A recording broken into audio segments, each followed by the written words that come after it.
Hello everybody, welcome back to another Dragon Ball Super card game video. My name is DFree, and in this video we're going to go ahead and cover the blue card list from the upcoming set. Hope you all enjoy. Hit that subscribe button if you happen to be new to the channel. Of course, let's go ahead and talk about a lot of the blue stuff here. So first and foremost, we got Hirudegarn. We got a new Trunks that has Tapion's sword. That is incredible. I'm loving this. I am loving this so much.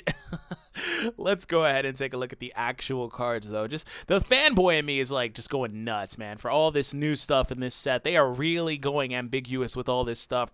Anyways, when this card attacks a leader card, draw one card and then untap two. Basically the standard for these leaders nowadays. When he attacks, he draws at the end of the turn. If all of your energy is blue, so he's a mono blue leader, and that's it. Choose up to one of your blue battle cards with an energy cost of 3 or more, and up to 1 energy, then switch them to active. Gonna see how that synergizes with the other cards in this set. I don't think off the top of my head he's a great leader. I think that this is too limiting, cost of 3 or well, no, 3 or more actually. I thought it was less. So that's actually pretty good now that I think about it. Never mind. Mono blue deck. Interesting. Swaps back in energy. You always want to be able to untap that energy. Even one can help you because that allows you to spam things like Whis' Coercion or Senzu Beans, you know, stuff like that. I think he's solid. I think he's solid. I don't think he's going to be like meta changing, but I can see this character being competitive in the meta, especially as we go forward with more blue cards in the future. I'm totally going to have to see what else is in this set as far as blue cards are concerned, because I think like blue cards need more cards that can be aggro. But right now, for example, he's looking like, you know, there's a lot of good blue staples. You know, that's where blue comes from a lot of the time. There are also other good chains in blue, like the Goku chain into the Ultra Instinct and stuff like that. So he's going to be pretty competitive, I think. And also the ability to draw. And, of course, untap 2 is awesome here for a lot of what blue would be able to do. Ha! Rhymed.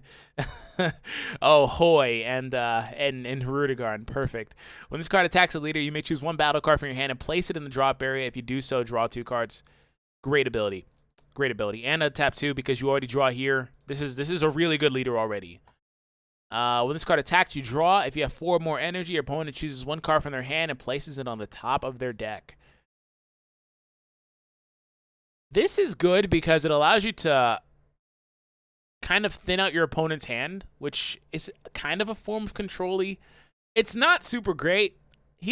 I think that the yellow cards had a card like this. It just seems like he's better on this side because you'd want that hand advantage.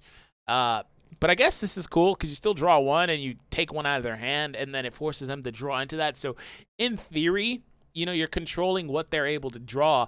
But that being said, if they have super combos, they can kind of play around it, I guess, a little bit. Or they have, you know, cards that increase their draw rate. Also, the main issue with this is that it says they choose. You know, it would be crazy if it was like, oh, you choose one card. Even if at random, it would be a lot better. Because if that's me, I just get rid of the most useless card in my hand right now to help stave off losing for the turn or things of that nature. But I guess that would be probably too OP. So, anyways, we have a new 6-drop blue Goku. And this is another thing that blue did need. They needed more big boss type cards, because the issue with blue to me, it just kind of felt like as blue, oh, I'm getting a phone call. Kind of felt like, excuse me, as blue went on, there were just too many other colors that were getting better, and blue kind of stayed stagnant. It still was the best color, in my opinion, to splash into just about any deck. You know, red is up there too. Yellow is starting to become that too with the inclusion of cards like Flying Nimbus. But blue, just to me, is filled with staples, and staples from set 1 that are still incredibly viable to this day. You know, we're looking at set 4 in a world where set 4 is about to come out, and we've had the theme booster as well for Tournament of Power, and we've had all these decks come out that have introduced some exclusive cards too. You're still looking at cards like Senzu Bean and Whis' Coercion from way early on in the game being amazing, right? So we needed more cards like this, or more cards that do things like critical hits or aggressive cards, so blue can be more competitive as a mono color if we're going to go back to running a single color deck, which Trunks is going to want you to do. So anyways, barrier and double strike. Barrier is pretty awesome. I think that a lot of cards in this set are picking that up, and you're seeing a lot more leaders in this set from what I've seen anyway that want to kind of force cards to do things into active mode or destroying cards or things of that nature. So you're going to need barrier. You're just going to need it. When this card attacks, choose it to one of your opponent's battle cards, ignoring barrier. Perfect. And return it to the owner's hand. Then choose up to 2 of your energy and switch them. This is an amazing card. This is an amazing card. Only way this card got any better is if he had EX Evolve, which he doesn't. So you have to hard cast this guy. But with things like objections and also the blue Supreme Kai that acts as an energy, this guy can come out relatively soon. Also, in an SS3 Goku deck, he can come out relatively soon too.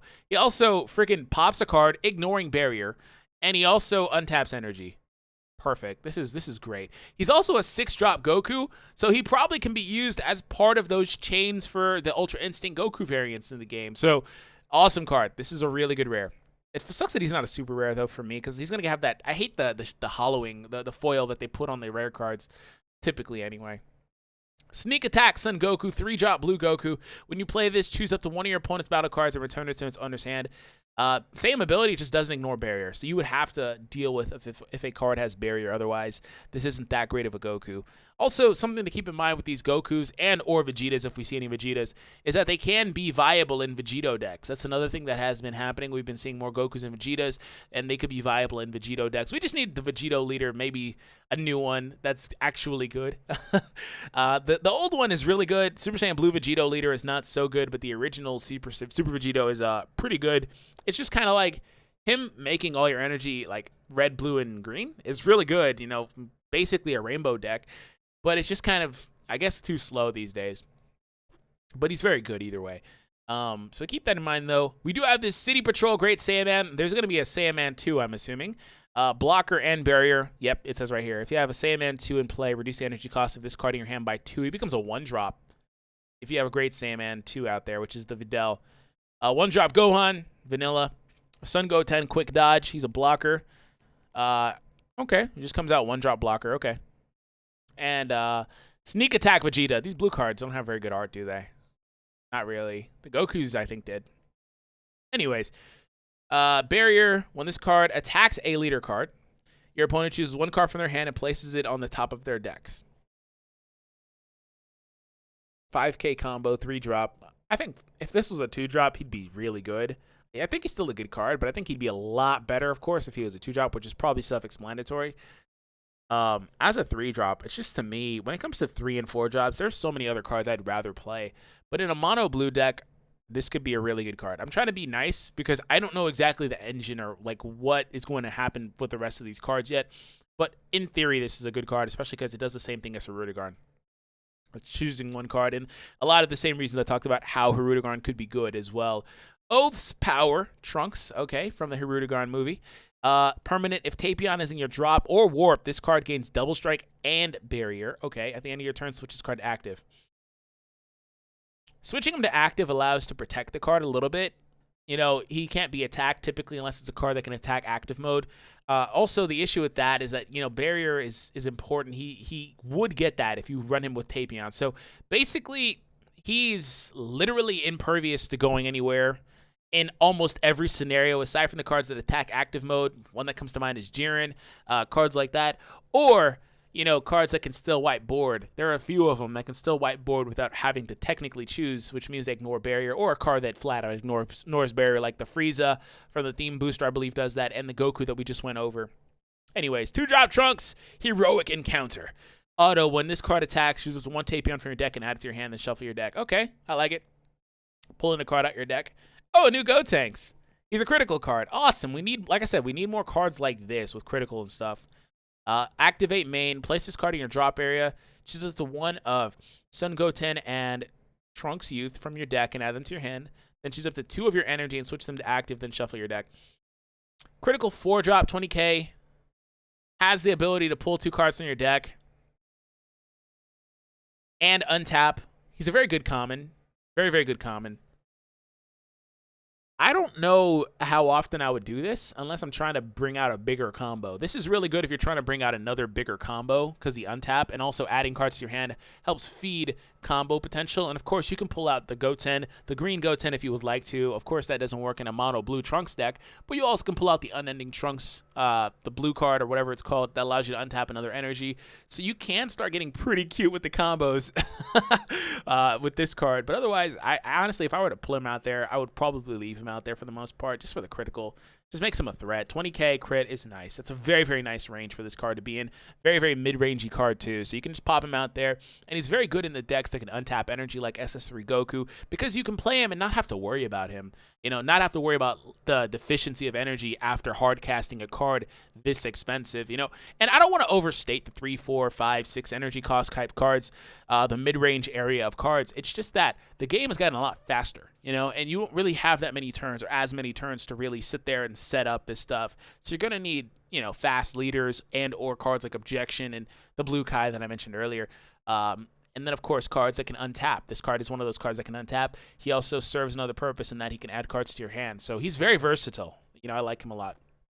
And he could also be, I guess, in a Vegeta deck, and you can pair him with the Red Champa and give him double strike crit. That's pretty cool, too. I like it. Not a bad card.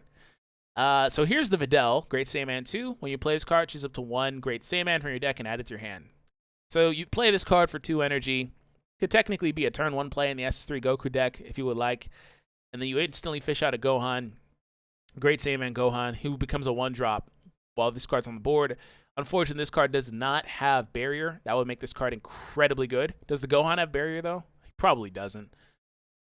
He does, actually. Okay. So, yeah, that would make that card incredibly good, but she doesn't have it. Hirudegarn. Barrier, when your opponent attacks with one of their cards, if your leader is Phantom Demon, you may send this card and 1 card from your hand to the warp. Okay. If you do so, negate the attack.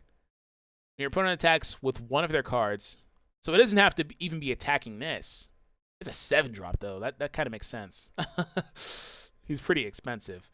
He's Barrier, meaning that he's going to basically stay out there almost always. So when they attack, if you're in a Hirudegarn deck, basically, send this card and 1 card from your hand to the warp. Okay, so it can protect your life, basically. Negate the attack, then play this card from your warp at the start of your next main phase. Really good card. If you're going to hard cast, that is, a 7-drop. There's only 1 Hirudegarn leader, though, but in theory, a pretty good card. Hirudegarn the Wanderer, excuse me. He has an energy cost for his activate main. That's very uncommon. When this card attacks, place up to 3 cards from the top of your deck in the drop area. A lot of cards in this set are very good at feeding the drop area / overwhelm. That's something I've seen. A lot of them are really, really good at it. For 3 energy, choose and send. That's interesting. Both this card from your battle area and a Tapion in your drop area to the warp. Choose 1 impenetrable defense Hirudegarn from your drop area or warp and play it. Is that this? Oh, snap. Oh, snap. This guy comes out really early. It can come out really early. That's why he doesn't have, like, double strike and stuff. It's basically a horrible card to hard cast. 7 energy, 4 specific blue energy. But he comes out pretty damn early with this guy. They made sure that you had to wait, though. That's why they put that energy cost right here. But still, that's really wild. What, turn 4? It's a safe cast? I guess turn 3 technically. You know, if you don't mind tapping out. But blue's very good at untapping anyway. So, very good card for the Hirudegarn chain.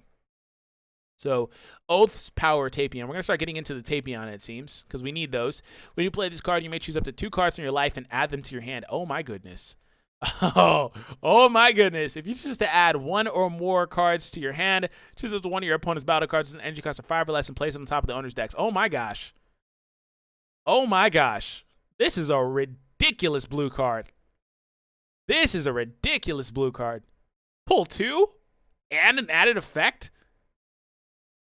Self-awake. This card is one of the better blue cards we've gone over. It's going to be one of those cards that I see being able to transcend this set and being able to be in a lot of decks just as a blue card for Awakening. This is really good. Like 4 of those in a blue deck is ridiculous. And see, this is the type of stuff blue needed. They need stuff like this to really be competitive. So I really like this. This is awesome. And of course, you don't have to really do this.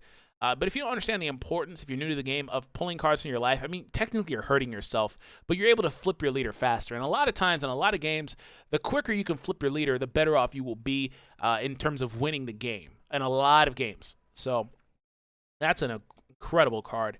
When you attack with this card or combo with it, if your leader is blue, place up to 3 cards on your top of your deck in your drop area. Okay, I like it. That's pretty good for sending those to the drop area so you can pop out that 7-drop or whatever.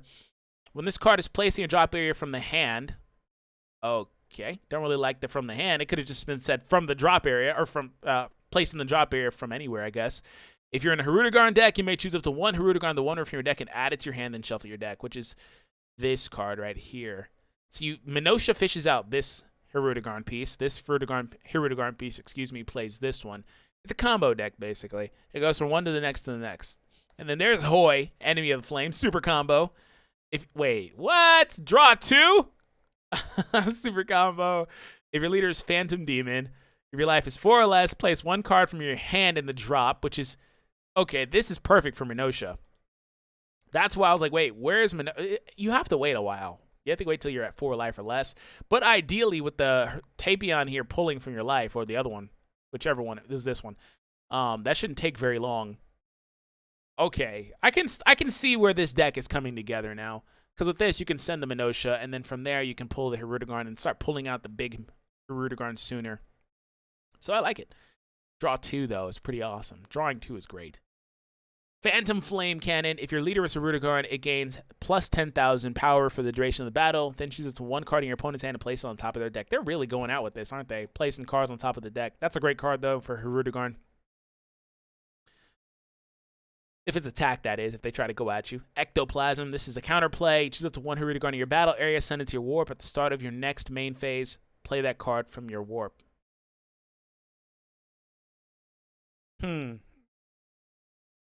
This is a good card if they try to target Hirudegarn. You know, with something like, I don't know, like Mass Sand, for example. Pop Hirudegarn. You get to pop it out of there for the turn and it comes back. It's a good card. Probably a sideboard card. I don't know. The Legendary Flute. Dun dun dun. No negate, actually. I'm surprised. Typically there's a negate. If your leader card is blue, just, oh, snap. It can be just in any blue deck. 0 energy. This isn't a negate either. Oh, yeah, no, that's what I was saying. Yeah, there's no negate. 0 cost. If your leader card is blue, choose one of your opponent's battle cards with an energy cost of 3 or less and return it to its owner's hand. If that card was your own battle card, draw 1 card. Choose one of your or your opponent's. Yo, this is actually not bad. This is actually not bad at all. You get to pop one of your cards off the battle area and put it back in your hand if you would like to, in order for you to hard cast it again. You know, where this is really good is with that Tapion I was looking at. So it's like you play Tapion, then you instantly play Legendary Flute, you know, put him back in your hand. And of course, if you had 3 more energy or whatever, or the next turn, whatever, you know, you hard cast him again. And then you're all of a sudden able to awaken, and you also were able to draw a card. This is a really good card, actually, with the cards that are in this set. I'm sure there are other cards that are blue that this combos very well with, but just off the top of my head, I really like this, you know, and this stuff is coming out in just under a month, so totally got to get familiar with this. Anyway, hope you all enjoyed. Hit that subscribe button if you happen to be new for more content. Let me know your thoughts in the comment section down below as far as the blue cards are concerned. Are you excited? Not very much. Very much so. I don't know. Anyways, guys, take it easy. Peace out.